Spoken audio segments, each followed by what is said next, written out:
Many faculty members at the University of Texas, Austin walked out today to defend the right of students at the university, many of whom were arrested yesterday when Governor Greg Abbott dispatched state troopers on horseback and in riot gear to attack anti-genocide protesters.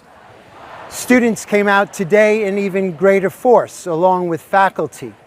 The young people at the University of Texas and, of course, in Columbia University, NYU, in the University of Minnesota, and across the country, continue to protest the U.S.-backed genocide in Gaza.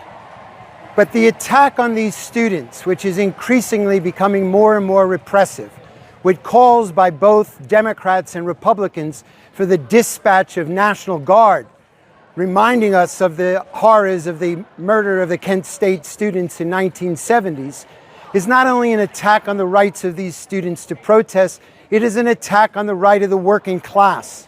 It will be workers whose sons and daughters die in these wars, whether it's in the Middle East or the new wars being expanded against Russia in Ukraine and against China.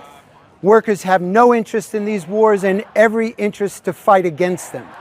In fact, the Biden administration and both corporate-controlled parties are carrying out a war on two fronts: wars against the Palestinians, against Russia and China, and a ruthless attack on the jobs and living standards of workers in the United States.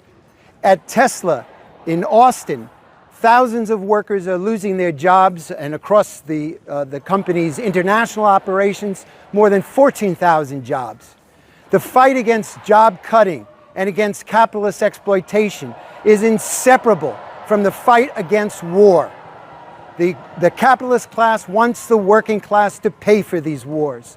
Workers must oppose this. They must defend the rights of students to protest, defend their democratic rights, and in so doing, defend the democratic rights of the working class.